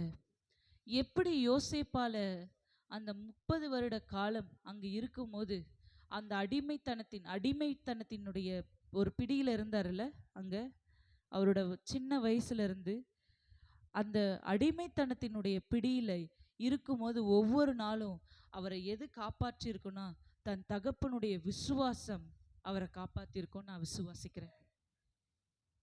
அவர் எகிப்தில் இருந்திருப்பாரு, இவர் கானான் தேசத்தில் உட்காந்துக்கிட்டு இவங்க எல்லாம் போய் சொல்கிறானுங்க, என் பிள்ளை இன்னும் உயிரோடு தான் இருக்கான், உயிரோடு தான் இருக்கான், உயிரோடு தான் இருக்கான்னு அவர் தேவனோடு உறவாடி உறவாடி உறவாடி உறவாடி, ஆண்டவரே என் பிள்ளையை நீங்கள் உயிரோடு வச்சிருக்கிறதுக்காக நன்றி நன்றி நன்றி நன்றி நன்றி சொல்லி விசுவாசித்தே அவர் இங்கே ஜெபிச்சதுனால நான் இப்படி பார்க்குறேங்க இந்த சூழ்நிலையை. தேவனாகிய கர்த்தர் எகிப்து தேசத்தில் யோசேப்பை தேவன் அவ்வளோ அழகாக பாதுகாத்து அவனுக்குன்னு ஒரு குடும்பத்தை ஏற்படுத்தி அவனை அந்த இடத்துல ஒரு தலைவனாக ஏற்படுத்தி அவனுடைய பிள்ளைகளை யாக்கோபு ஆசீர்வதிக்கும்படியாய் தேவன் அவனை வைத்திருந்தார். ஆமேன், ஆமேன். இந்த மாதிரி ஒரு காரியத்தை தேவன் செய்வாங்கங்க. உங்கள் வாழ்க்கையில் சில காரியங்கள் கிடப்பில் போட்ட மாதிரி, சில காரியங்கள் கிடப்பில் போட்டதுன்னா என்னன்னு தெரியுமா உங்களுக்கு? கிடப்பில் போடுறதுன்னா தெரியுமா? நிறையவே ஏறாது. நீங்கள் அந்த கிணறுலாம் வந்து தோண்டி தண்ணியே வரலை அப்படின்னா மூடிடுவாங்க, கேள்விப்பட்டிருக்கீங்களா? கிடப்பாக்கிடுவாங்க கிணறு. அந்த கிணறுல அது உள்ளே போட்டு எல்லாத்தையும் மூடிடுவாங்க, மொத்தமாக மூடப்பட்டுரும். அந்த மாதிரி உங்கள் வாழ்க்கையில் எந்தெந்த சூழ்நிலைகள் எல்லாம் கிடப்பில் போட்ட மாதிரி போடப்பட்டிருக்கோ, இன்றைக்கு என் தேவன் அந்த கிடப்பை திறக்கிறாருங்க. அந்த கிடப்பாகிய அந்த கிடப்பில் போட்ட காரியத்தை துறவா மாத்துறாருங்க. இன்றைக்கு துறவா மாத்துறாரு. அதை என் தேவன் அதை செய்வார். இன்றைக்கு அதை அநேகருக்கு பயன்படுகிற ஒரு துறவா மாற்றுவாருங்க. அந்த துறவுல இருந்து ஒரு ஜீவ நீரூற்று உண்டாகும். அந்த துறவுல இருந்து ஜீவ நீரூற்று உண்டாகும். எப்படி யாக்கோபு தன்னுடைய வயது முதிர்ந்த காலத்துல தன்னுடைய பேர பிள்ளைகளை பார்த்து காண்கிறதற்கு ஒரு அறிகுறி கூட கிடையாது. எங்க யோசேப்பு உயிரோடு இருப்பானே தெரியாது. யோசேப்பு உயிரோடு இருப்பானே தெரியாது. யோசேப்போடைய பிள்ளைகளை ஆசீர்வதிக்கும்படியா அவர் விசுவாசித்திருக்காருன்னா அவருடைய விசுவாசத்தின் அளவை யோசிச்சு பாருங்களேன். என்ன அளவு ஒரு விசுவாசம் பார்த்தீங்களா? நான் எனக்கு ரொம்ப சர்ப்ரைசிங்காக இந்த அதிகாரத்தை நான் அநேக முறை படிச்சிருக்கிறேன். ஆனால் பயங்கர டச்சிங்காக இருந்தது இந்த வார்த்தை இன்னமும் நான் சொல்கிறேன். அந்த வார்த்தை வந்து ஏன் அதை திரும்ப திரும்ப நம்ம படிக்கலாமா? விசுவாசத்தினாலே யாக்கோபு தன் மரண காலத்தில் யோசேப்பினுடைய குமாரர் இருவரையும் ஆசீர்வதித்து தன் கோலின் முனையிலே சாய்ந்து தொழுது கொண்டான். அடுத்த வசனம் வாசிக்கிறேன். விசுவாசத்தினாலே யோசேப்பு இஸ்ரவேல் புத்திரர் எகிப்து தேசத்தை விட்டு புறப்பட்டு போவார்கள் என்பதை பற்றி அந்த காலத்திலே பேசி தன் எலும்புகளை குறித்து கட்டளை கொடுத்தான். நீங்க நல்லா யோசிச்சு பாருங்களேன். ஆபிரகாமுடைய சந்ததி வழியாய் வந்தவங்க யார் யாரு? ஈசாக்கு, யாக்கோபு, யோசேப்பு. அந்த விசுவாசத்தினுடைய அளவு பாருங்க, ஒவ்வொரு ஜெனரேஷன் வரும்போதும் என்னவா தான் இருக்கு? அதிகரிச்சுக்கிட்டே தாங்க இருந்திருக்கு. ஈசாக்கு விதை விதைச்சான், 100 மடங்கு பலனை பெற்றான். எப்படி பலனை பெற்றான்? விசுவாசத்தினால. ஈசாக்கு போய் ஜெபம் பண்ணாரு. எதுக்கு ஜெபம் பண்ணாரு? என் மனைவி கர்ப்பவதி ஆகணும்னு ஜெபம் பண்ணாரு. ரெட்டையர்களை பெற்றெடுத்தாங்கங்க. எப்படி? விசுவாசத்தினால. ஆமென். யாக்கோபு பாருங்க எப்படி விசுவாசிச்சிருக்காரு. மரிச்சு போயிட்டான் உன் பிள்ளைன்னு சொல்லி அனௌன்ஸ்மெண்ட் கொடுத்து, யார் அனௌன்ஸ்மெண்ட் கொடுக்குறாங்க தெரியுமா? இப்போ இருக்கிற காலகட்டம் மாதிரி மருத்துவர்கள் மருத்துவச்சிகள் வந்து சொல்லல, சொந்த பிள்ளைகளே வந்து சொல்றாங்க உன் பிள்ளை செத்து போயிட்டான்னு. உன் பிள்ளை என்ன பண்ணிட்டான்? செத்து போயிட்டான். ஆனா அவருடைய பிள்ளைகளின் பிள்ளைகளை பார்க்கும்படியாய் அவர் யாக்கோபு இருந்தாருன்னா, அப்ப யாக்கோபுடைய விசுவாசத்தின் அளவை யோசிச்சு பாருங்க. விசுவாசத்தின் அளவை விட அவருக்கு தேவனோடு கூட இருந்த உறவின் அளவை யோசிச்சு பாருங்க. கிடப்புல போட்டப்பட்டுருச்சுங்க அநேக காரியங்கள். யாக்கோபுடைய அவருடைய கேரக்டரிஸ்டிக்ஸ்ல ஒன்று என்ன தெரியுங்களா? எங்க போனாலும் ஒரு துறவு ஏற்படுத்திடுவார். துறவு கிணறு ஏற்படுத்திடுவார். கிடப்புல போட்டுருச்சு, அவரோட தண்ணி வரலன்னா என்ன பண்ணிடுவோம் அந்த கிணற? அந்த மாதிரி தம் பிள்ளையோட வாழ்க்கைய மரணம் என்ற கிடப்பு என்ன பண்ணிடுச்சு? மூடிடுச்சு. ஆனா அந்த கிடப்புல இருந்து தேவனாகிய கர்த்தர் ஒரு புதிய ஆரம்பத்தை உண்டாக்கி, அந்த கிடப்புல இருந்து ஒரு புதிய ஆரம்பத்தை உண்டாக்கி அதிலிருந்து ஒரு சந்ததியை தேவனால ஏற்படுத்த முடியும் என்று சொன்னால், இன்றைக்கு உங்களுடைய விசுவாசத்தின் அளவு அதிகரிக்கும் பொழுது உங்களுடைய பிள்ளைகளுடைய வாழ்க்கையில எந்தெந்த காரியம்லாம் கிடப்புல போட்ட மாதிரி இருக்கோ அந்தந்த காரியத்தை என் தேவனாகிய கர்த்தர் இன்றைக்கு ரீஓப்பன் பண்ணுவாருங்க. இன்றைக்கு திறப்பார் அவர். இன்றைக்கு ஓப்பன் பண்ணுவார் அவர். கிடப்புல போட்ட காரியத்தை இழுத்து கொண்டு வந்து உட்கார வைப்பாரு. கிடப்புல போட்ட அநேக காரியத்தை என் தேவன் தோண்டி கொண்டு வந்து நிறுத்துவாருங்க. ஏன் என்று சொன்னால், நீங்கள் ஆராதிக்கிறவர் இன்னார் என்பதை அறிந்து கொள்ளும்படியாய் தேவன் செய்வாருங்க. கிடப்புல போட்ட அநேக காரியம் நீங்களே மறந்து போயிருப்பீங்க. அந்த காரியத்தை நீங்க மறந்ததை விடுங்க. யோசேப்பு மறிச்சிட்டான்னதுக்கு அப்புறம் அந்த குடும்பத்துல யாராவது யோசேப்பை பத்தி பேசியிருப்பாங்களா? அவன் உயிரோட இருக்கிறானா, செத்துட்டானா, என்ன பண்றான், வாழ்றானா, சாப்பிட்றானா என்னன்னு யாராவது யோசிச்சிருப்பாங்களா? கிடப்புல போட்டாங்க, கிடப்புல போட்டாங்க. ஆனா என் தேவன் அதை நினைத்திருந்தார். என் தேவன் யோசேப்பை மறக்கவே இல்லைங்க. அவர் மறக்கவே இல்லை. அவர் வேலை வரும் பொழுது தேவனுடைய சமயமும் அவருடைய தேவனுடைய செயலும் வரும் பொழுது அந்த கிடப்புல இருக்கிற காரியத்தை தேவன் கொண்டு வந்து ராஜாக்களுக்கு முன்பாக, ராஜாத்திகளுக்கு முன்பாக அநேக கண்கள் காணும்படியாய் உங்களை கீர்த்தியும் புகழ்ச்சியுமாய் அவர் வைக்கும் பொழுது, கிடப்புல இருக்க காரியம் எவ்வளோ பெரிய ஜீவ ஊற்று என்பதை உங்களை ரசிச்சு ருசிக்க வைப்பாருங்க. கிடப்புல போடப்பட்ட காரியம், கிடப்புல போடப்பட்ட நிலைமை. இந்த காரியத்தை குறித்து நான் உனக்காக நிக்கிறேன், நான் உனக்காக பேசுறேன்னு சொன்ன அநேகர் இன்னைக்கு உங்க கூட கூட இல்லைல்ல. கிடப்புல போடப்பட்ட காரியத்தை இன்றைக்கு தேவன் சொல்லுகிறார். அநேக மனுஷங்க அதை மறந்துட்டாங்க. அநேக உங்களோடு கூட இருந்த உறவினர்கள் மறந்து போயிருக்கலாம். ஆனால் இந்த உலகத்தையும் அதில் உள்ளவைகளையும் உண்டாக்கின தேவனாகிய கர்த்தர், நான் அதை நினைத்திருக்கிறேன். அந்த கிடப்புல போட்ட காரியத்திலிருந்து ஒரு ஜீவன் நீரூற்றை நான் உண்டாக்குவேன் என்று சொன்ன தேவன், அந்த கிடப்புல போட்ட காரியத்தை என் தேவன் ஜங்ஷனா மாத்துவாருங்க. ஜங்ஷன்னா தெரியும்ல உங்களுக்கு? ஜங்ஷன்னா என்னன்னு சொல்லுங்க பார்க்கலாம். என்னன்னு சொல்லுங்க, அண்ணன்மார் சொல்லுங்க, ஜங்ஷன்னா என்னதுன்னு? ஜங்ஷன் என்னதுன்னு, சந்திப்பு. அந்த இடத்துல தானே முடிவும் வரும். அதே இடத்துல இருந்து தானே ஒரு பயணம் ஆரம்பிக்கவும் செய்யும். அதே மாதிரி தாங்க அந்த கிடப்புல தான் முடிவும் வரும். அதே கிடப்புல இருந்து ஒரு ஆரம்பத்தையும் என் தேவன் உங்களுக்கு உண்டாக்குவார். அதே கிடப்புல இருந்து ஒரு முடிவு வரும். அதே கிடப்புல இருந்து ஒரு ஆரம்பத்தையும் என் தேவன் உண்டாக்குவார். யோசேப்பினுடைய வாழ்க்கையில அவனுடைய வாழ்க்கை தான், அவன் போய் எகிப்துல உட்கார்ந்தது தான், அந்த எகிப்து தான் அவனுக்கு கிடப்பு. அந்த எகிப்து தான் அவன் கிடப்புல இருக்கிற காரியம். அந்த கிடப்புல இருக்கிற அந்த இடமே அவனுக்கு ஒரு புதிய ஆரம்பத்தை உண்டாக்குச்சுங்க. அந்த மனுஷனுக்கு ஒரு ஆரம்பத்தை உண்டாக்கின தேவன் ஏன் உங்க வாழ்க்கையில செய்ய மாட்டாரு? உங்க விசுவாசத்தின் அளவை நீங்க அதிகரிங்க. உங்க விசுவாசத்தின் அளவை நீங்க அதிகப்படுத்துங்க. தேவனோடு கூட வைத்திருக்கிற உறவை நீங்க அதிகப்படுத்துங்க.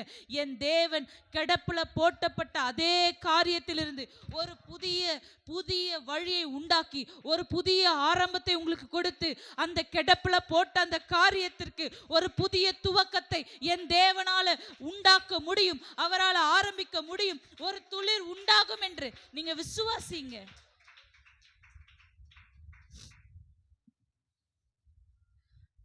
இயேசு கிறிஸ்து அத்தி மரத்தை பார்த்து பட்டு போன்னு சொன்னாரு, பட்டு போயிடுச்சு.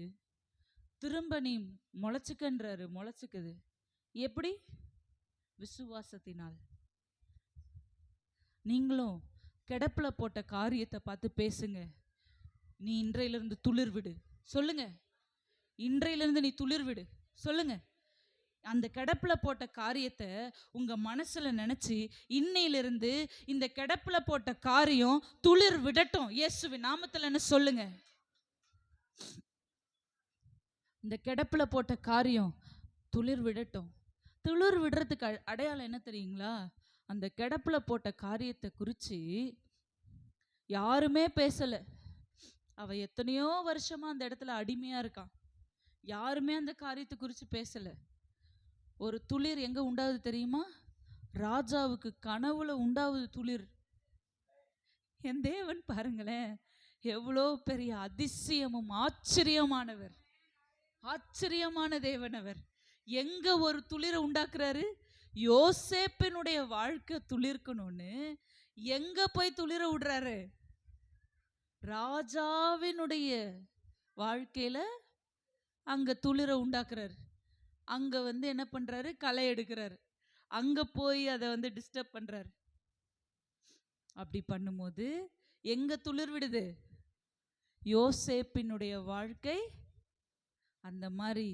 நீங்க எதிர்பார்க்காத இடத்துல தேவன் போய் அங்க களை எடுப்பாரு. உங்களுடைய காரியம், கிடப்புல போட்ட காரியம் இங்க துளிர் விட ஆரம்பிக்கும். ஆமென். நீங்க விசுவாசிச்சீங்கன்னா தேவனுடைய மகிமையை, இந்த வார்த்தையை நீங்க கேட்டு இதை ரிசீவ் பண்ணிட்டு இருக்க இதே நேரத்தில் நான் விசுவாசிக்கிறேங்க, என் தேவனாகிய கர்த்தர் அந்த காரியத்தில் ஒரு துளிர்வை உண்டாக்கிட்டாங்கன்னு நான் விசுவாசிக்கிறேங்க. இந்த வார்த்தையை நீங்க கேட்டுக்கிட்டு இருக்க இதே நேரத்தில் கிடப்புல போட்ட காரியத்திற்கு என்ன ரிசல்ட்டோ அந்த ரிசல்ட்டுக்கான காரியத்தை என் தேவன் அதற்கான சரியான சமயத்தை என்ன பண்ணிட்டாங்க? ஆரம்பிச்சிட்டாங்க. இங்க எனக்கு 29 வயசு ஆகுது. இந்த இந்த 29 வருடமா என்னோடு கூட டிராவல் பண்ண மனிதர்கள் அநேக மனுஷர்ல இன்னைக்கு வரைக்கும் என் கூட, நான் வாழ்க்கையை ஆரம்பிச்ச நாள்ல இருந்து இன்னைக்கு வரைக்கும் யார் என் கூட இருக்காங்கன்னா தேவன் மாத்திரம்தான் இருக்கிறாங்க. அவரை தாண்டி வேற ஒண்ணுமே இல்லைங்க. அதை நான் ருசிச்சு அனுபவிச்சு உங்களுக்கு நான் சொல்றேன், அவரை தவிர வேறு ஒருவராலும் இந்த கிடப்புல போட்ட காரியத்திற்கு பதில் அளிக்க முடியாதுங்க. வேற எங்க இருந்து உங்களுக்கு பதில் உண்டாகாதுங்க. தேவனிடத்துல மாத்திரம்தாங்க அந்த காரியத்துக்கு பதில். தேவனிடத்துல பதில் இருக்குன்னா நீங்க யார்கிட்ட தாங்க முதல்ல முறையிடணும்? யார்கிட்ட தாங்க முதல்ல அதை பத்தி நீங்க பேசணும்? யார்கிட்டங்க அதை பற்றி உறவாடணும்? தேவன் கிட்ட தாங்க நீங்க உறவாடணும். புரிஞ்சுக்கோங்கங்க, தெரிஞ்சுக்கோங்கங்க. இன்னிலிருந்து அதை ஆரம்பிங்க. தேவன் இன்றைக்கு கிடப்புல போட்ட காரியத்தை என் தேவன் கொண்டு வந்து அதை அலங்கரித்து, அதை அலங்காரமாக்கி, அதை சீர்படுத்தி, அதை சிறப்படுத்தி, அதை உருவாக்கி, அதை ஒரு அழகான பாத்திரமாக வணைஞ்சி கொண்டு வந்து தேவன் அநேகவர் பார்க்கும்படியாய், எப்படி யோசேப்பை ஒரு சிம்மாசனத்தில் உட்கார வச்சு அவன் ஆளுகை செய்யும்படி தேவன் வைத்தாரோ, அதை போலவே உங்கள் வாழ்க்கையில் என்னென்னலாம் கிடப்பில் கிடக்கோ அதெல்லாம் தூக்கிட்டு வந்து ராஜாக்களுக்கு முன்னாடி, ராஜாத்திகளுக்கு முன்பாக, தேவன் சபைக்கு முன்பாக கொண்டு வந்து அந்த அரியாசனத்தில் வைப்பாங்கங்க. அதை அலங்கரிப்பாங்கங்க. அது அது அழியாத அலங்காரமாய் மாறும். யோசேப்பினுடைய அலங்காரத்தை இன்னைக்கு வரைக்கும் யாராலும் மாற்ற முடியுதா? மாற்றி பேச முடியுதா? ஏன்னா தேவனே அலங்கரித்த அலங்காரங்க அது. தேவனாலேயே துளிர்விடப்பட்ட அலங்காரங்க அது. தேவன் ஒருவரே அந்த காரியத்திற்காய் வந்து நின்னவருங்க. ஆமென். ஹல்லேலூயா, ஹல்லேலூயா, ஹல்லேலூயா. அப்படியே தேவன் பாருங்க, நீ விசுவாசிச்சினா தேவனுடைய மகிமையை காண்பேன். நீங்க நம்ப மாட்டீங்க. யோசேப்பை பற்றி இப்போதானே ஆரம்பிச்சிருக்கிறோம். இதுதானே மெயினான விஷயமே, இதுதானே ஆண்டவரே மெயினான சத்தியம் அப்படின்னு சொல்லிக்கிட்டே டைமை பார்க்குறோம். ஐயோ 10 நிமிஷம் தானே இருக்குது. நீங்கள் திரும்பி பாருங்களேன், நான் பார்த்ததுலேருந்து இப்போ வரைக்கும் அந்த டைம் அப்படியே நின்று போச்சுங்க. உண்மையாக பாருங்களேன், உண்மையாக பாருங்கங்க. விசுவாசத்தை பற்றி பேசும்போது விசுவாசம் எங்கெங்கெல்லாம் ரிஃப்ளெக்ட் பண்ணுது பார்த்தீங்களா? இந்த வாட்சு கடிகாரத்தையே தேவனால் நிறுத்தி போட முடியும்னா, உங்கள் வாழ்க்கையில் இருக்க கிடப்பில் இருக்க காரியத்தை தேவனால் கொண்டு வர முடியாதாங்க? உங்கள் வாழ்க்கையில் கிடப்பில் இருக்க காரியத்திற்கு ஒரு துளிர தேவன் உண்டாக்குறாருன்றதுக்கு ஒரு மிகப்பெரிய அடையாளங்க இந்த வாட்சு. பாருங்களேன், நம்மளுடைய கிரியை இல்லாத ஒரு காரியம் செத்ததா இருக்கிறது போல அவரும் கிரியையை நடப்பிக்கிறார். நம்ம நம்பணும்ல, அவர் என்ன நேசிக்கிறாருன்றத நான் புரிஞ்சுக்கணுன்றதுக்காக அவரே இறங்கி வந்து எனக்காக மரிச்சாருல்ல. ஆமென். அது கிரியை தானங்க. ஆமென். எனக்காக அவர் மரித்தாருல்ல. நீங்க விசுவாசிக்கிறீங்களா உங்களுக்காக தேவன் மரித்தாருன்னு? ஆமென். கிடப்புல போட்ட காரியத்தை தேவன் கொண்டு வந்து அடுப்புல போட்டு அதை சுட்டு அதை சீர்படுத்தி, எப்படி ஒரு பொன் வெள்ளி அவர் உருவாக்கி அதை கொண்டு வந்து அலங்கரித்து ஒரு கடையில் கொண்டு வந்து நிறுத்தி அதை அழகு பொருளாக மாத்துறாரோ, அதை போலவே அநேக மனிதர்களால் அநேகரால் மறக்கப்பட்ட அநேக சம்பவங்களை கிடப்பிலிருந்து கொண்டு வந்து அடுப்புல போட்டு இன்னைக்கு அதுக்கு ஒரு புதிய ஆரம்பத்தை என் தேவன் தருவாருங்க. ஆமென். எல்லாரும் எழும்பி நின்று ஆவியான தேவனை அவரை ஆராதிச்சு துதிச்சு ஹல்லேலூயா, ஹல்லேலூயா, ஹல்லேலூயா. என் வாழ்க்கையில் கிடப்பில் போட்ட அநேக காரியத்திற்கு இன்றைக்கு நீங்கள் பதிலாக மாறுறீங்களே ஆண்டவரே, இன்றைக்கு நீங்கள் பதிலாக மாறுறீங்களே ஆண்டவரே. கிடப்பில் இருக்கிற காரியத்தை என் தேவன் நீங்கள் கொண்டு வரீங்களே. ஹல்லேலூயா, ஹல்லேலூயா, ஹல்லேலூயா. எல்லாரும் கண்களை மூடி தேவனை நோக்கி பார்த்து, எனக்கு என் வாழ்க்கையில் ஆண்டவரே, என் வாழ்க்கையில் இருக்கிற கிடப்பில் போடப்பட்ட காரியத்தை மனுஷங்க கூட மறந்து போயிட்டாங்கப்பா. மனுஷங்க கூட அந்த காரியத்தை மறந்து போயிட்டாங்கப்பா. எனக்காக நிப்பன்னு வந்து நின்னவங்க கிடப்புல போடப்பட்ட மாதிரி என்னுடைய அநேக காரியங்கள், இந்த ஒரு காரியம் நான் கிடப்புல போடப்பட்டுடுச்சு, மொத்த காரியமும் ஸ்பாயில் ஆயிடுச்சுன்னு யாரெல்லாம் சொல்றீங்களோ, இன்றைக்கு அந்த கிடப்புல போடப்பட்ட காரியத்தை இன்றைக்கு துளிர் உண்டாகுதுங்க.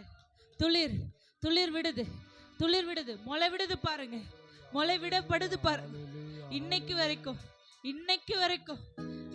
வரைக்கும் பதிலுக்கான அறிகுறி கூட இல்லையே, இந்த காரியத்தின் பதிலுக்கான அறிகுறி கூட இல்லையே. இன்றைக்கு உங்க விசுவாசத்தின் அளவின்படியே, இன்றைக்கு உங்க விசுவாசத்தின் அளவின்படியே, உங்க விசுவாசத்தின் அளவின்படியே கெடப்புல போட்ட காரியத்தை என் தேவன் அதற்கு ஒரு துளிர்வை, அதற்கு ஒரு ஆரம்பத்தை உண்டாக்குறாங்க.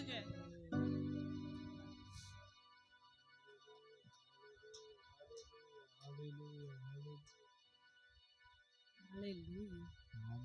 Hallelujah. Hallelujah. Hallelujah. Hallelujah. Hallelujah. Hallelujah. Hallelujah. Hallelujah. போன முறை நம்ம பார்க்கும் பொழுது என் தேவனாகிய கர்த்தர் எங்களை விடுவிக்காமல் போனாலும், எங்களை விடுவிக்காமல் போனாலும் அப்படின்ற ஒரு வைராக்கியம் எங்களுக்குள்ள இருந்தது. ஓ, கிடப்புல போட்ட மாதிரி அன்றைக்கு அக்கினி சூளையில எடுத்து ஆண்டவரே, நான் 3 வாலிபர்களை போட்ட போல எங்களுடைய அநேக சூழ்நிலைகளை ஆண்டவரே அப்பா அக்கினி ஜுவாலையில போட்டு நிறைய காரியத்தை, இங்க இருக்கிற நிறைய பேருடைய வாழ்க்கையில நடந்த சில சம்பவங்களை பேசாம அந்த காரியத்துக்கான பதிலை கண்டுபிடிக்கிறத மறந்துட்டு அந்த காரியத்தை பேசி பேசி பேசியே அந்த காரியம் பேசப்படாத படிக்கு, அந்த காரியத்திற்கு ஒரு முடிவு உண்டாகாத படிக்கு அதை மறந்தே போயிட்டாங்க.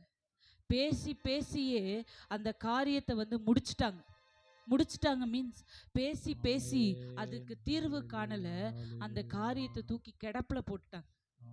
அந்த காரியத்தை எல்லாருடைய மனசுல இருந்து மறக்க வச்சுட்டாங்க. ஆனா என் தேவன் சொல்லுகிறார், நான் மனிதன் அல்ல, நான் மாறாதவர்.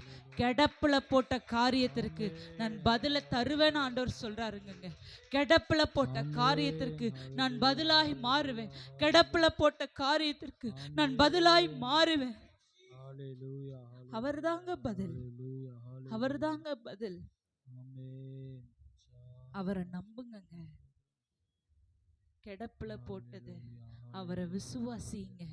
கிடப்புல போட்டது வறண்டு போன நிலத்துல இருந்து 100 மடங்கு பலனை அறுக்க முடியும்னா, கிடப்புல போட்டு வறண்டு போயிருக்கிற வறட்சியான காரியத்துல தேவன் புதிய ஆரம்பத்தை உண்டாக்க முடியுங்க. நான் நிறைய காரியங்களை என் கண்ணு முன்னாடி பார்த்துக்கிட்டே இருக்கேன். அந்த விஷயங்கள்லாம் என்னன்னு பார்த்தீங்கன்னா, நிறைய நிலங்கள் அப்படியே வெடிப்பா இருக்குங்க. தண்ணீர் பாய்ச்ச முடியாம வெடைஞ்சி போய் அதுல இனி அந்த நிலத்துல விதைச்சா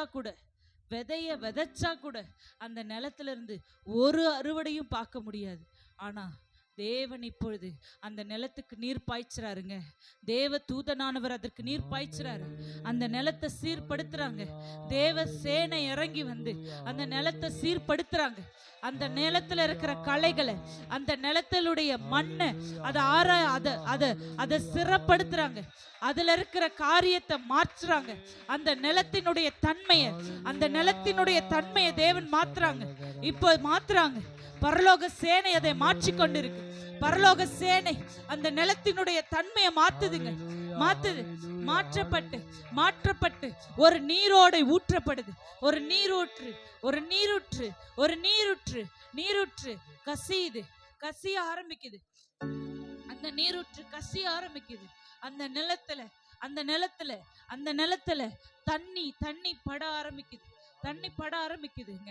புதிய ஆரம்பம்.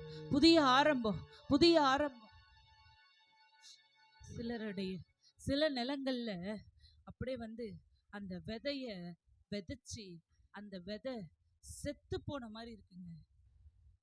அந்த விதை செத்தே போயிடுச்சு. அந்த விதைக்கு இனி உயிரே வராது. ஆனா அந்த விதைய தேவன் கையில எடுக்கிறாங்கங்க. அந்த விதைய திரும்ப அவங்க நாட்டுறாங்க. அதிலிருந்து ஒரு துளிர் உண்டாகுது. அதிலிருந்து ஒரு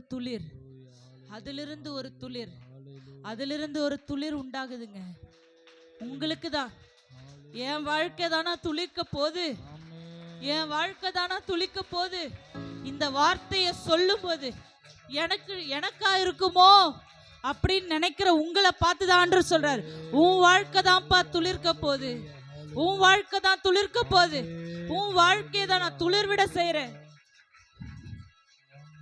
உன்னோட விதையை தான் நான் எடுத்து திரும்ப நாட்டுறேன். வேற நிலத்துல இல்ல, உன்னோட நிலத்துல நான் நாட்டுறேன். ஏன்னா உன் நிலத்தை நான் இப்ப சீர்படுத்தி இருக்கிறேன்ப்பா. உன் நிலத்தை நான் சீர்படுத்தி இருக்கிறேன். நிலத்தினுடைய தன்மையை நான் மாத்தி இருக்கிறேன்னு ஆண்டவர் சொல்றாங்க.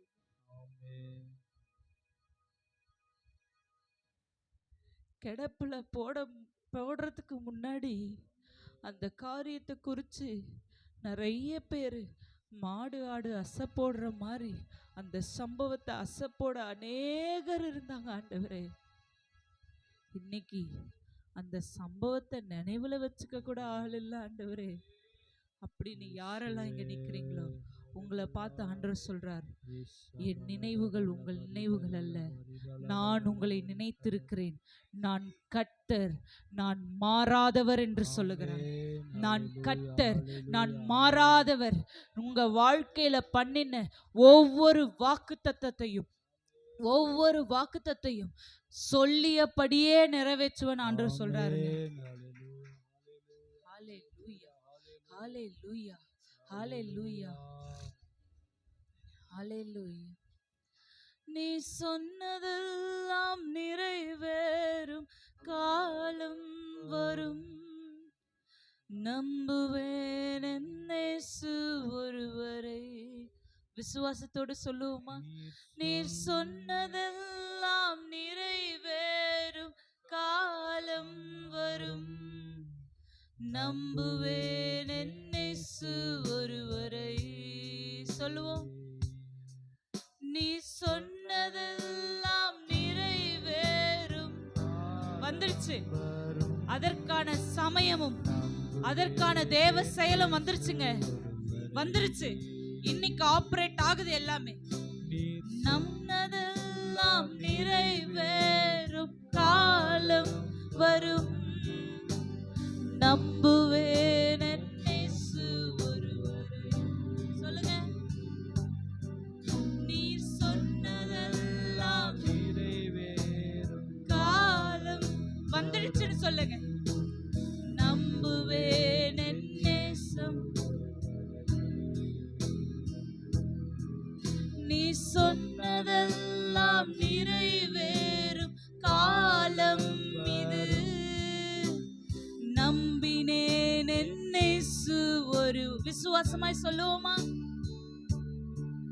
நான் சொன்னதெல்லாம் நிறைவேறும் காலம் இது, நம்பினேன் என் இயேசு ஒருவரை. அவர் சொன்னதெல்லாம் நிறைவேறும் காலம் இது, நம்பினேன் என் இயேசு ஒருவரை.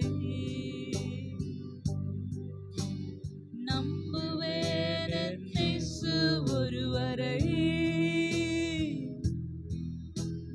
நம்புவேன் என் இயேசு ஒருவரை.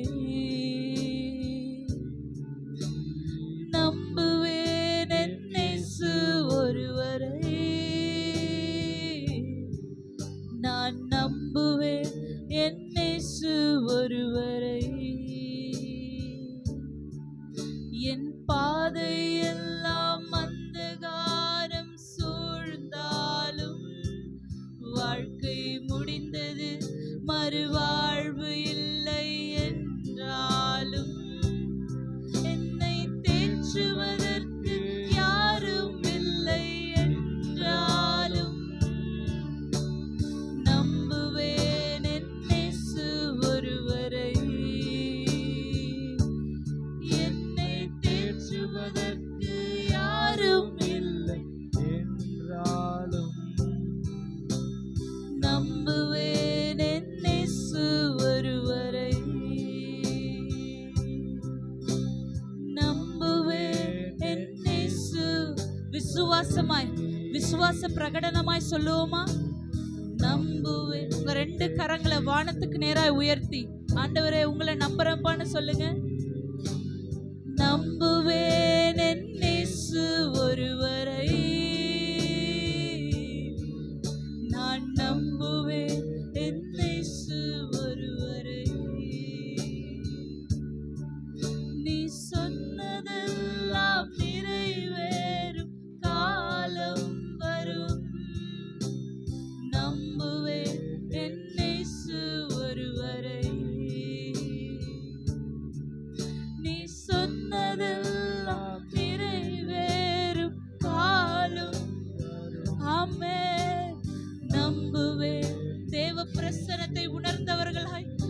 விசுவாசத்தோடு நல்லதெல்லாம் நிறைவேறும் காலம் அப்பா நம்புவேன் என் இயேசு ஒருவரை. நம்புவேன் இயேசு ஒருவரை நம்புவேன். நான் நம்புவேன் என் இயேசு ஒருவரை. அப்பா நான் நம்புவேன் என் இயேசு ஒருவரை. டாடி நான் நம்புவேன். என் இயேசு ஒருவரை. ஏன்னா நீங்க மட்டும்தான்ப்பா நம்பிக்கைக்குரியவங்க. நீங்க மட்டும்தான்ப்பா நம்பிக்கைக்குரியவங்க. சொல்லுவோமா? நீங்க மட்டும்தான்ப்பா நம்பிக்கைக்குரியவங்க. உங்களை மட்டும்தான்ப்பா நான் நம்புவேன். ஹalleluya. நீங்க என் வாழ்க்கையில கொடுத்த ஒவ்வொரு வாக்குத்தத்தத்தையும் நிறைவேறுகிற காலமாய் இந்த காலத்தை என் தேவன் நீங்க மாற்ற போறீங்கப்பா. அப்பா எங்க வாழ்க்கையில ஆண்டவரே நீங்க சொன்ன ஒவ்வொரு வாக்குத்தத்தத்தையும் ஆரம்பிக்கிறீங்க ஆண்டவரே. இன்றைக்கு நீங்க ஆரம்பிக்கிறீங்க அப்பா. இன்னைக்கு அந்த வாக்குத்தத்தத்தினுடைய நிறைவேறுதலின் ஆரம்பித்தலின் நாள் ஆண்டவரே. Alpha omega, alpha omega. ஹalleluya. உயர்த்துவோமா? யார் இந்த மகிமையின் ராஜா? அவர் சேனைகளின் தேவனாகிய கர்த்தராம். அவர் சேனைகளின் தேவனாகிய கர்த்தர். நீங்க யாரங்க நம்புறீங்க? அவர் சேனைகளின் தேவனாகிய கர்த்தர். அவரை நான் நம்புறேங்க. நான் யாரை நம்புறேன்? என் தேவன் சேனைகளின் தேவனாகிய கர்த்தர். அவரை நான் நம்புறேன். அவரை நான் விசுவாசிக்கிறேன். அவரை நான் நம்புகிறேன். இந்த கிடப்புல போட்ட இந்த என்னுடைய காரியத்தை என் தேவன் அதிலிருந்து ஒரு புதிய ஆரம்பத்தை தருவாங்க. நான் நம்பி நான் ஆராதிக்கிறேன். நான் ஆராதிக்கிறேன். என் தேவன் நீங்க இந்த ஆராதனை சுகந்த வாசனையாய் நீங்க அங்கீகரித்ததற்காய் நன்றி அப்பா. காத்துக்கொள்ளும் வழி நடத்தும். இயேசுவின் மூலம் ஆராதிக்கிறோம் நல்ல பிதாவே. ஆமென்.